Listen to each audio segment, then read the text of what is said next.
반갑습니다.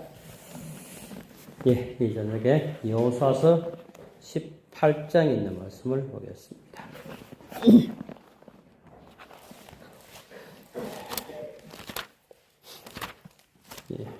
여호수아서 18장 1절부터 7절까지 말씀입니다. 제가 진 성경은 구약성경 346쪽입니다.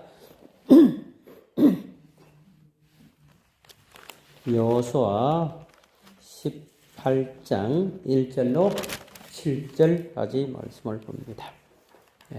홀수절은 제가 읽겠습니다. 이스라엘 자손의 온 회중이 실로에 모여 거기 회막을 세웠으니 그 땅이 이미 그들의 앞에 돌아와 복종하였음이나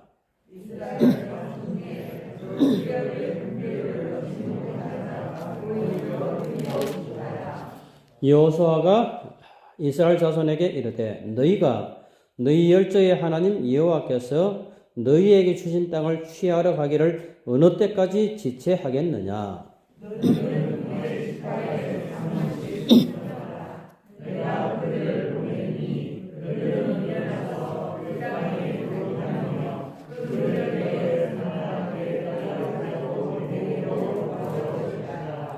그들이 그 땅을 7 부분에 나누되 유다는 남편 자기 경내에 거하고 요셉의 족속은 그 북편 자기 경내에 거한즉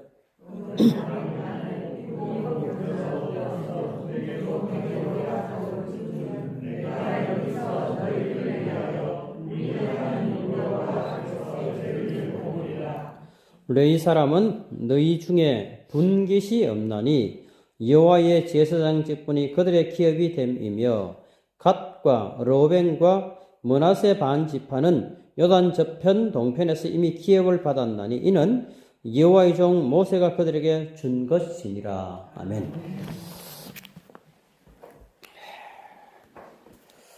우리나라에서 정통 스포츠카를 표방하면서 현대 자동차에서 2008년도 제네시스 코페라는 차를 출시했습니다.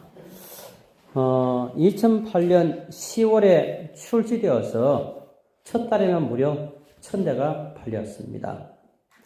이런 분위기를 타고요. 그 다음해인 2009년에는 스포츠카의 판매량이라고 믿기가 어려운 7011대가 팔리는 기적이 일어났습니다. 그러나 이 스포츠카인 쿠페의 황금기는 그리 길지 못했습니다. 출시 2년 만인 2016년부터 내리막길을 걷기 시작합니다. 판매량이 2789대로 추락을 했습니다. 약 40%가량이 줄어든 것입니다. 여기서 끝나질 않았습니다. 그 이듬해는 1568대, 그 이듬해는 1262대, 그러더니 2013년에는 358대로 곤두박질 쳤습니다. 계속 그 수치는 보시는 것처럼 곤두박질을 칩니다. 결국은요, 2016년도에 몇 대요? 65대. 결국은 그래서 단종이 되었습니다. 이렇게 한 자동차가 탄생과 황금기를 거쳐 쇠락으로 치닫는 그래프를 지금 우리가 보고 있습니다. 이 자동차가 지나온 발자취를 보면서 지금 우리나라가 가는 길은 어떠한지 생각을 좀 해보게 됩니다. 한국이 산업화의 결실을 맛보기 시작한 1980년 이후 30여 년은 우리나라가 시작한 이래로 가장 잘 먹고 가장 잘 산 민족기의 황금기였습니다. 한강의 기적이라는 말로 우리나라를 대변할 정도로 황금기였습니다. 주변국들이 신경을 쓰지 않고 독주한 적이요. 고구려 시대 이후 1500년간 단 한 번도 없었다고 역사가들은 얘기를 합니다. 그런데 이 특별한 황금기가 여러분 지금 어떻게 되어가고 있는 것 같습니까? 현재 한국은 국제적으로 미국과 중국 전략 경쟁 심화와 북한의 핵 위협 고조라는 거대한 두 가지 흐름 속에서 외교적, 경제적 그리고 안보적 난이도가 극도로 높아지고 있습니다. 미국 주도의 서방 진영과 중국, 러시아를 중심으로 한 비서방 진영 간의 신냉전 혹은 진영화 추세가 심화되고 있습니다. 한국은 한미 동맹을 기반으로 가치 외교를 강조하면서 전략적 투명성을 높이고 있지만 이는 중국과 러시아와의 관계에서 경제적 압력이라는 후폭풍을 감수해야 하는 상황을 만들고 있습니다. 미국과 중국의 이 경쟁 구도가 제로섬 게임으로 전개되면서 우리나라가 국익을 극대화할 수 있는 전략적인 자율성을 확보하기가 점점점 더 어려워지고 있다는 말입니다. 지금 우리는 미국과 중국 사이에서 어쩌면 두 나라의 눈치만 보고 있는 입장입니다. 점점 커져가는 중국 시장을 놓칠 수도 없고, 그러자니 우방인 미국의 눈치를 보면서 명쾌한 회답을 찾지 못하는 그런 상황입니다. 우리는 그 중간에서 어느 한쪽의 선택을 강요당하면서 해결의 골든타임을 놓치고 있지는 않는지 하는 그런 불안감을 가지고 있습니다. 샌드위치가 된 형국입니다. 어쩌면 이 나라의 황금기도 저물어 가는 건 아닌지 의문을 떨칠 수가 없습니다. 요즘 환율이 급등하면서 국가가 상당한 어려움을 당하고 있습니다. 각종 요책을 들여놓지만 뾰족한 해답이 없다고 얘기를 합니다. 여러분, 이런 측면에서 오늘 본문이 이 여호수아 18장은 시사하는 바가 대단히 크다고 저는 생각합니다. 길갈은 한때 모든 것의 중심지였습니다. 그 위상이 어느 정도였는지 성경은 이렇게 말합니다. 여호수아서 4장 19절 20절 첫째 달 10일에 백성이 요단에서 올라와 여리고 동쪽 경계 길갈에 진침해 여호수아가 요단에서 가져온 그 12돌을 길갈에 세웠다라고 얘기를 합니다.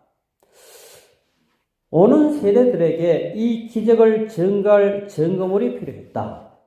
법궤를 맨 제사장들이 아직 요단강 가운데 있을 때에 이미 각 지파에서 한 사람씩 택하심을 입은 12사람이 각각 제사장들이 서 있는 하상에서 돌을 취하여 서편 강가로 운반하였다. 이 돌들은 강을 건너가 처음 진친 곳, 즉 길갈에 기념비로 세워져야 하였다 그랬습니다.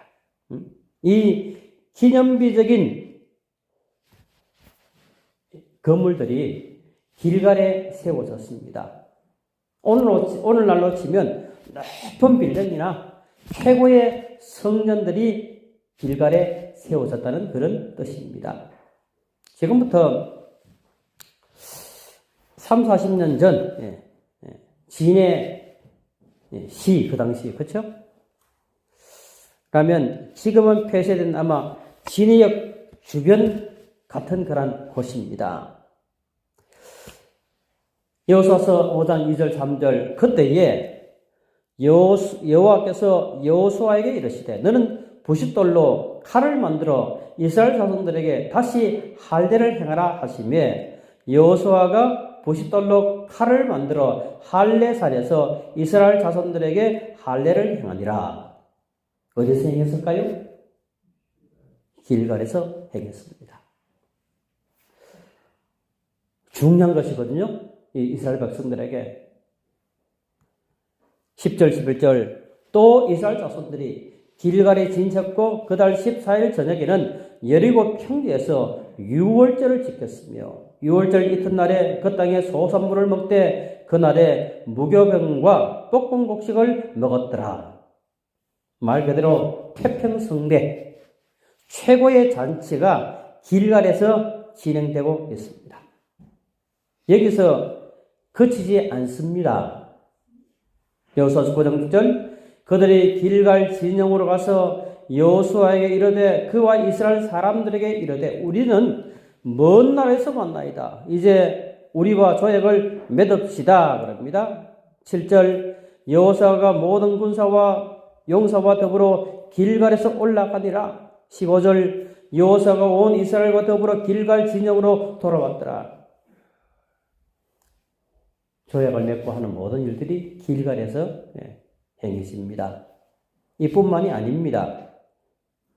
가나안 땅 정복을 마친 이 이스라엘 백성들이 이제 그들의 영원한 기업이 될 가나안 땅을 각 지파의 기업으로, 지금으로 말하면 유산으로 분배하는 그 중요한 일도 바로 이 길갈에서 했습니다. 이같이 모든 것의 중심지는 길갈이었습니다. 이 요단강을 건너서 가나안 땅에 입국해서 행해지는 모든 일, 모든 중요한 일은 다 길갈에서 행해졌습니다. 그렇다면 이스라엘 백성이 가장 중요하게 생각하는 회막, 즉 법궤는 어디에 세워졌을까요? 당연히 길갈에 세워져야 하는 것이 아니겠습니까? 그런데 오늘 본문 1절에 보면 이스라엘 자손의 온 회중이 실로에 모여서 거기에 회막을 세웠으며 그 땅은 그들 앞에서 돌아와 정복되었더라 그럽니다. 무척 생소한 지명 하나가 등장합니다. 실로라는. 그리고 그 생소한 지명이 있는 이곳에 그곳에 회막을 세웠다고 성경은 기록합니다. 이 실로는 어떤 곳입니까? 지난주에 소개한 것처럼 예루살렘 성에서 북쪽으로 30km, 거리산과 에발산이 있던 세겜에서 남쪽으로 19km 떨어진 지점에 위치해 있는 이 실로는 변방입니다. 외곽지입니다. 별로 이름 없는 시골 같은 곳입니다. 사람들의 왕래가 뜸하고 관심도 받지 못하던 곳입니다. 그렇다고 특별한 사건이 있었던 장소도 결코 아니었습니다. 그런데 본문에는 온 회중이 그곳 실로에 회막을 세웠다라고 말합니다. 길갈을 찾던 사람들은 이제 길갈이 아닌 실로를 찾습니다. 사람들이 이제부터 실로를 중심지로 생각하고 실로로 모여들고 있습니다. 놀라운 사실은 그렇게 자주 언급되던 길갈이 여호수아서 18장을 기점으로 더 이상 여호수아서의 길갈이 등장하지 않습니다. 완전히 사라집니다. 잠시 각광을 받다가 흔적도 없이 사라졌습니다. 그 이유가 도대체 무엇일까요? 이스라엘 백성의 중심이었던 길갈이 갑자기 성경에서 사라진 그 이유가 여러분 무엇일까요? 무엇인 것 같습니까? 우리들이 한번 주목해 볼 필요가 있다고 생각합니다. 호세아서 9장 15절입니다. 그들의 모든 악이 어디 있다고요? 길갈에 있으므로 내가 거기에서 그들을 미워하였노라.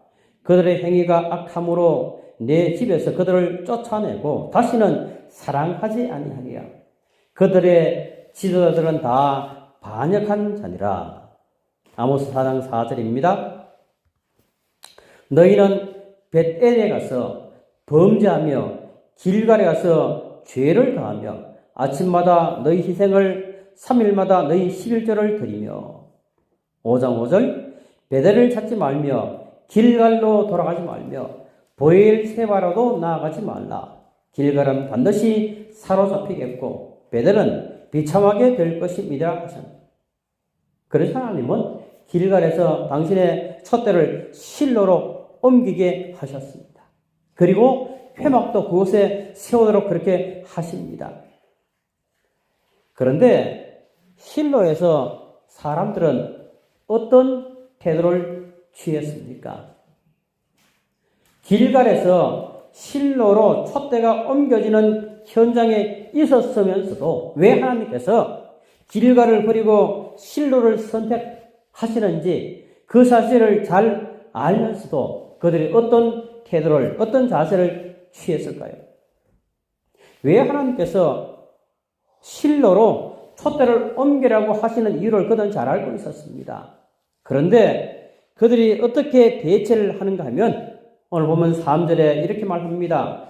여호수아가 이스라엘 자손에게 이르되 너희가 너희 조상의 하나님 여호와께서 너희에게 주신 땅을 점령하러 가기를 어느 때까지 지체하겠느냐.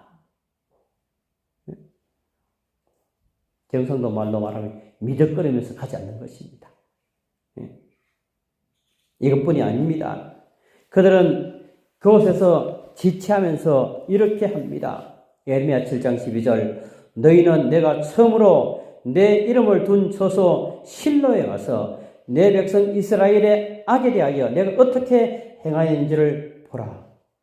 다시 말하면 실로마저도 타락했습니다.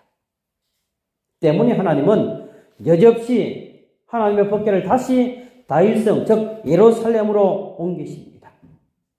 그 예루살렘에서 초대교회가 탄생하고 성령의 역사가 나타났습니다. 그런데 얼마 후 무게중심은 다시 안디옥으로, 다시 로마로, 유럽교회로, 미국교회로 옮겨졌습니다. 그리고 오늘날 우리가 거주하는 한국 땅에도 복음이 들어와 교회가 부흥을 거듭해 왔습니다. 지금부터 25년 전에 한 책을 우연히 서점에서 발견하고 두 권으로 된 책인데 그날 밤을 새면서 저작 두 권을 읽었던 기억이 있습니다. 2020-2040 한국교회 미래지도라는 책입니다. 이 책에는 종교개혁의 장소였던 유럽의 교회가 망한 이유를 설명했습니다.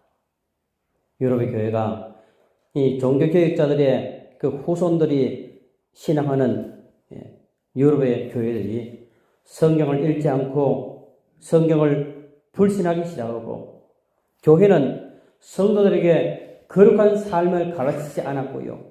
성도들도 성경의 삶을 포기한 것이 유럽교회가 몰락하는 원인이었다고 표현합니다. 여러분들이 유럽 지역을 여행하게 되면 과거 유럽의 교회의 찬란함을 자랑하던 교회들이 박물관 혹은 쇼핑몰로 변해 있는 것을 보게 됩니다. 한 12년 전입니다. 전국 목회자 안수 목사들 성경대회가 5년마다 한 번씩 열리는데요. 그의 그 성경대회가 마달피 연수원에서 있었습니다. 하루에 10시간씩 강의가 계속 진행되는데 중간에 2시간 정도의 쉴 수 있는 시간을 주어서 동료 목사님들 몇 분들하고 금산 중심지로 나왔습니다. 이것저것을 둘러보다가 어느 목사님이 저기 가서 차 한잔 마시면서 얘기를 좀 하다가 돌아가자고 얘기를 했어요. 그런데 그 건물 가까이 갔는데 그 건물이 눈에 익숙한 건물이었습니다. 전체를 대리석으로 만든 그런 건물인데 찻집 같지가 않아요. 찻집 실내로 들어갔는데도 실내 모양도 역시 찻집 같지가 않았습니다. 그래서 서빙하는 직원에게 물었어요. 이 건물이 뭘 목적으로 지은 건물이냐고 그랬더니 교회였다고 합니다. 그 얘기를 듣는 순간 같이 앉았던 6명의 목사님들이 하나같이 참 안타까운 그리고 섭섭한 웃음을 짓고 그냥 책감만 집어버리고 차를 마시고 그냥 그곳을 빠져나오려 했습니다. 여러분, 미국 교회도 마찬가지입니다. 현재 미국의 교회들은 건물은 있지만 출석하는 교인이 없습니다. 그게 현재 미국 교회의 상황입니다. 미국은 하루에 평균적으로 미국 50개 주 4개, 미국에만 하루에 평균적으로 1000개의 교회가 문을 닫습니다. 어마어마한 숫자죠. 하루에 1000개. 이 책에서 제가 이제 이 책의 제2권에서 우리 한국 상황을 설명을 합니다. 이 책은 2020년이 되면 한국도 똑같은 현상을 겪게 될 것이다. 그래서 2040년이 되면 한국의 기독교가 거의 몰락할 상황에 이르게 될 것이라고 지적을 하고 있었습니다. 저는 현재 우리 재림교회의 성도들의 모습에 가슴이 조금 미어집니다. 어쩌면 4대 교회를 향하여 선언하신 주님의 말씀이 현재 우리의 모습이 아닌가 하는 생각에 늘 두려움의 음성 올 때가 있습니다. 계시록 3장 1절에 내가 내 행위를 아노니 너가 살았다 하는 이름을 가졌으나 살았다고 하지만 실상은 죽었다라고 성경을 합니다. 여러분, 우리 진해교회도 한때 많은 성도들이 북적이던 때가 있었습니다. 열심도 뜨겁고 봉사도 많이 하고 예배도 감동적이었던 그런 시절이 있었습니다. 제가 다른 지역에 있을 때 교인들과 함께 종종 군항제에 와서 지금 현재 과거 교회 앞에서 우리 집사님들께서 바다에 나는 모습을 거의 올 때마다 본 적이 있습니다. 그렇게 봉사하시던 세들이 한 분, 두 분 돌아가시고 이제는 80대 이상의 고령이 되었습니다. 우리 재림교인들이 진해 인근을 여행하다 왔다가 종종 우리 교회를 방문하곤 합니다. 그들이 이 교회의 건물만을 보고 칭찬합니다. 사람들의 눈으로는 그들이 보는 겉모습은 허울에 지나지 않습니다. 불꽃 같은 눈으로 중심을 보시는 주님의 눈에는 불행하게도 이 사대교회를 지적하시는 이 모습과 같지 않을까 하는 생각을 가질 때마다 잠을 이룰 수가 없습니다. 우리는 기적 같은 부흥을 경험한 과거만을 가지고 있습니다. 겉으로 보기에는 결단코 죽은 교회가 아닙니다. 물론 말씀대로 살고자 하는 성도들이 있음을 저는 잘 압니다. 그러나 분명하게 부인할 수 없는 사실은 이 지역에 사는 이웃들이 우리 교회에 살아있는 모습을 보고 있느냐는 것입니다. 사람들은 우리 진해 재림교회의 교인들에게 묻습니다. 예수를 믿는 우리를 향해 자신들보다 더 정직한 것이 무엇이냐고 묻습니다. 여러분, 교회가 교회로서의 사명을 하는 것이 무엇이냐고 그들이 알기를 원합니다.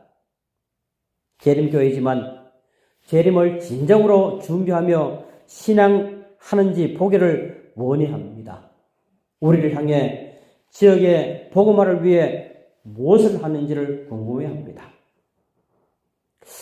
그런데요, 기가 막히게도 이런 이웃들의 말에, 질문에 변명할 말이 없습니다. 목회를 하다 보면 종종 이웃들이 와서 이런 질문을 제게 합니다. 여기가 교회 맞아요? 무엇하는 교회예요? 여러분, 정말 주님께서 우리를 향해서 이 교회를 바라보면서 우리에게 무엇이라고 말씀하실까 궁금하지 않으십니까? 다시 여호수아 18장 3절을 읽습니다. 여호수아가 이스라엘 자손에게 이르되 너희가 너희 조상의 하나님 여호와께서 너희에게 주신 땅을 점령하러 가기를 어느 때까지 지체하겠느냐. 제가 간절히 바라기는 우리 진해 재림교회가 우리의 양심을 향하여 회개를 요청할 수 있고 죄를 지적할 수 있는 그런 말씀들이 마음껏 전해질 수 있는 그런 분위기가 분위기로 변하기를 정말로 눈물로 기도합니다. 우리의 신앙이 잘못을 지적하고 정말 눈물을 흘리며 회개하고 교회 중심, 하나님 중심의 삶을 살려고 발버둥치는 그런 교회로 변화되기를, 그래서 성령의 임재가 충만히 느껴지는 그런 교회가 되기를 간절히 정말로 기도합니다. 여호수아는 피를 토하는 심정으로 이제 말씀을 선포합니다. 4절, 너희는 각 지파에 3사람씩 선정하라. 내가 그들을 보내리니 그들은 일어나서 그 땅에 두루 다니며 그들의 기업에 따라 그 땅을 거려가지고 내게로 돌아올 것이니라. 6절, 그 땅을 7부분으로 거려서 이곳 내게로 가져오라. 그러면 내가 여기서 너희를 위하여 우리 하나님 여호와 앞에서 제비를 뽑으리라. 8절, 9절, 그 사람들이 일어나 떠나니 여호수아가 그 땅을 거리러 가는 사람들에게 명령하여 이르되 가서 그 땅으로 두루 다니며 그것을 그려가지고 내게로 돌아오라. 내가 여기 실로의 여호와 앞에서 너희를 위하여 제비를 뽑으리라 하니 그 사람들이 가서 그 땅으로 두루 다니며 성읍들을 따라서 7부분으로 책을 그려서 실로 진영에 돌아와 여호수아에게 나오니 그랬습니다. 여기 나오는 그린다라는 단어, 카티브가 계속 반복을 합니다. 꿈을 가진 것이 중요하기 때문에 그렇습니다. 그런데 이 그리다라는 이 단어보다 더 중요한 단어가 하나 더 등장합니다. 돌아오다라는 단어입니다.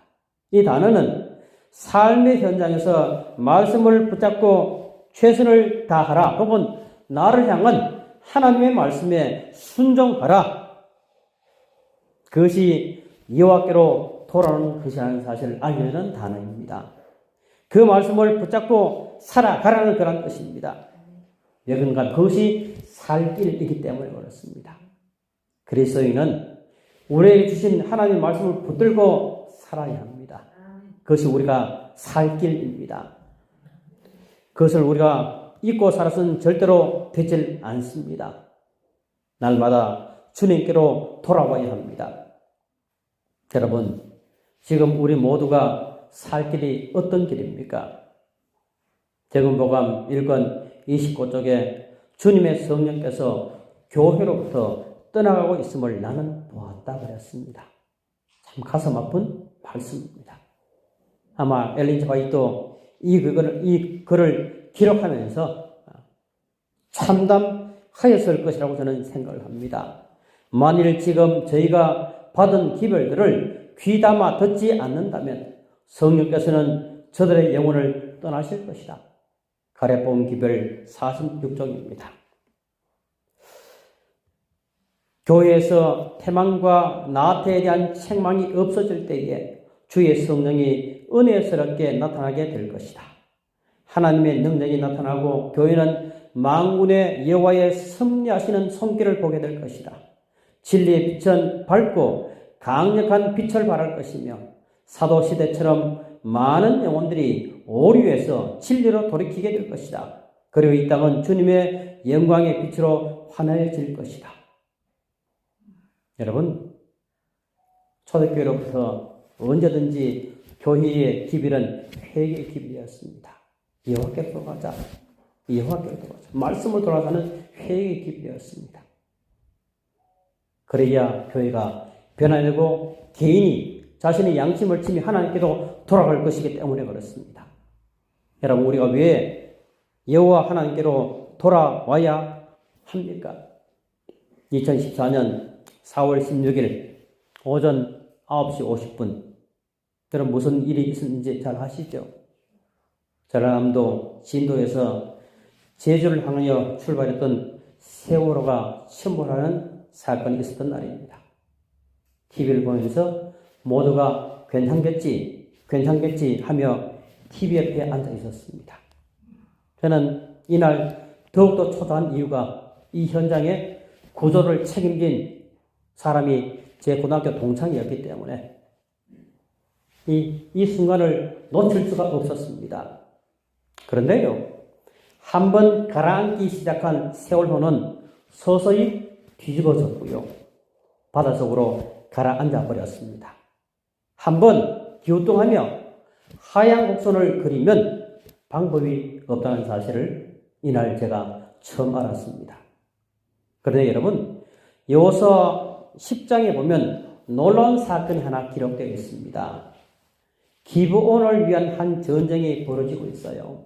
그런데 어느 틈엔가 태양이 서산으로 니웃니웃 넘어가는 것이 아니겠습니까? 그때 여호수아가 이렇게 외칩니다.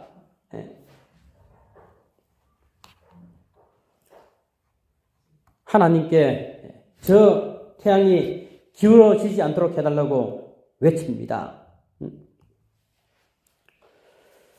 여호수아 10장 12절 여호수아가 주께 아뢰되 또 이스라엘의 눈앞에서 이르되 해야 너는 기브온 위에 멈추어 서라. 달아 너도 아얄론 골짜기에서 그리할지어다. 여러분, 삶의 현장에서 최선을 다하며 하나님을 찾았을 때 기적이 일어났습니다. 태양이 머물고 달이 멈추었습니다. 원수를 갚을 때까지 태양이 중천에 머물러서 거의 종일토록 내려가지 않았습니다. 여호와께서 저들을 위해서 친히 싸우고 계셨기 때문에 그렇습니다. 서산으로 넘어가려는 태양을 하나님께서 붙들어 메어 주셨습니다. 옮겨지는 무게 중심을 바르게 세우실 유일한 분은 하나님이십니다. 그러므로 우리는 하나님께로 반드시 돌아와야 합니다. 사랑하는 성도 여러분, 지금 나는 어디에 위치해 있습니까? 나의 무게중심이 어느 쪽을 향하여 서 있습니까? 회막에 혹은 교회에 주님의 계시는 곳에 주님께서 있기를 원하는 곳에 하나님 은혜가 나타나는 그곳에 제가 서 있습니까? 그러므로 우리 모두는 자신의 위치를 살피면서 다시 한번 하나님의 자녀답게 살기를 힘쓰는 주의 백성들이 되어야 합니다. 순간순간 말씀을 통해서 기도를 통해서 내가 지금 어디에 서 있는지를 알아야 합니다.